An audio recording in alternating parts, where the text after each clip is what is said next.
Continuing now on Newsmax Prime, the challenge of dealing with refugees is now worldwide. In Hungary, they decided to do something we've discussed doing here. Ed Berliner has more.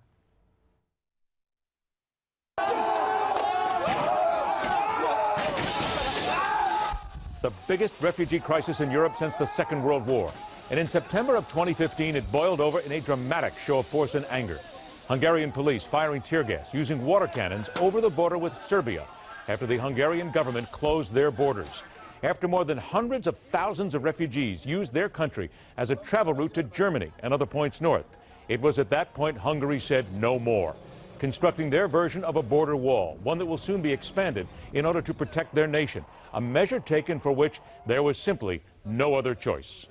You pointed out rightly, 400,000 people marched through the territory of my country during that time, violating our border, attacking our police forces, breaking our regulations and laws, occupying public areas, and we had to stop it.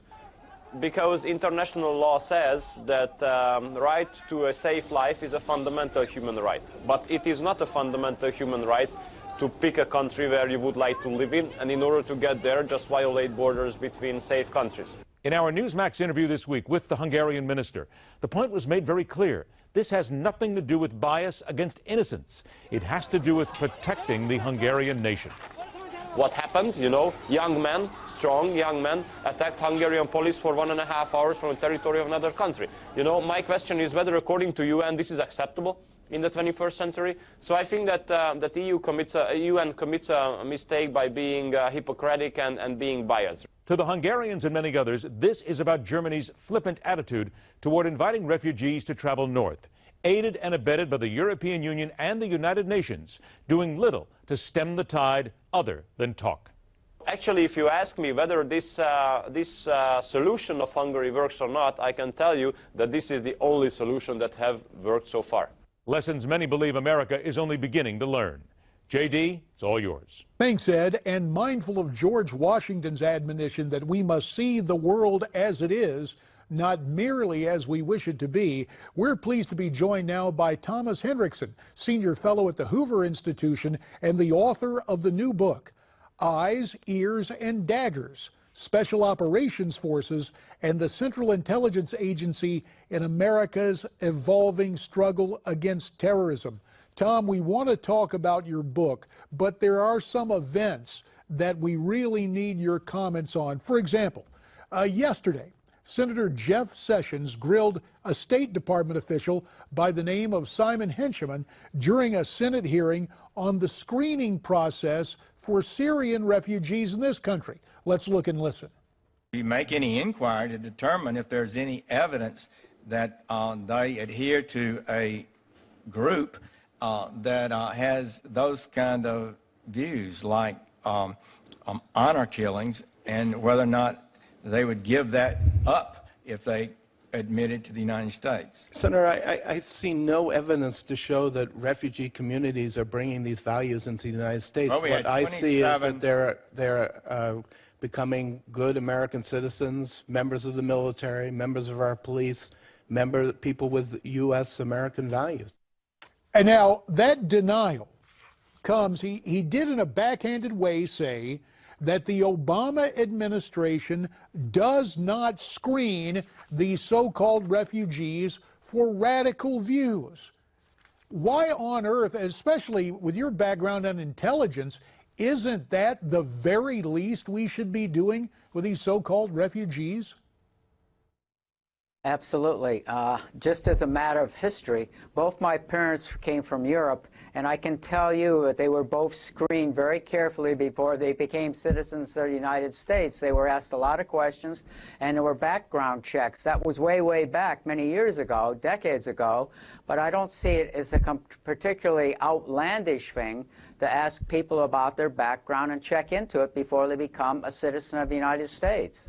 And even though various hearings have exposed the dangers in bringing in these refugees unscreened, we have a situation where it's almost, Tom, as if the right hand won't admit what the left hand is doing or fails to see the connection. For example, 2 days ago, our FBI director, Jim Comey, told another Senate committee that we could expect to see a terrorist diaspora over the next 2 to 5 years.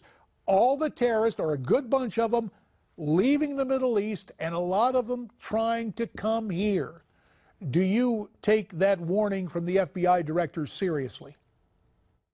Absolutely. I think that's one of the concerns, that when ISIS loses its foothold in Iraq first, that some of those terrorists who are with ISIS will travel abroad and look for other targets. Some will go to ground, of course, try to hide out, but that's just a very prudent expectation that some will try to get into this country if they're not here already.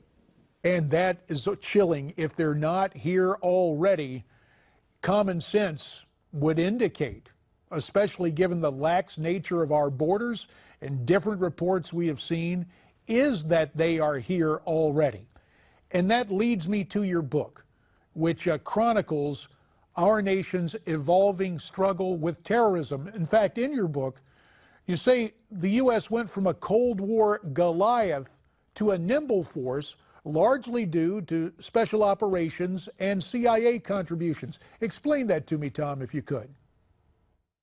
Well, I think America was engaged in a long Cold War with the Soviet Union. There were hot wars in that Cold War struggle, such as Vietnam and the war in Korea in the 1950s. But our orientation, our posture was more toward conventional warfare, which implies large land armies with lots of tanks, aircraft, big ships, a conventional war like we saw in World War II.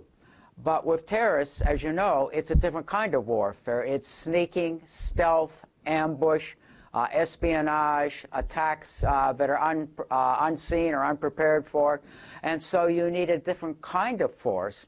And I think what enabled us to do so well against terrorists were the fact that there were special forces that could engage them in a network versus a network fashion, and they were helped a lot by intelligence agencies, particularly the CIA, but other intelligence agencies as well, to track these people down.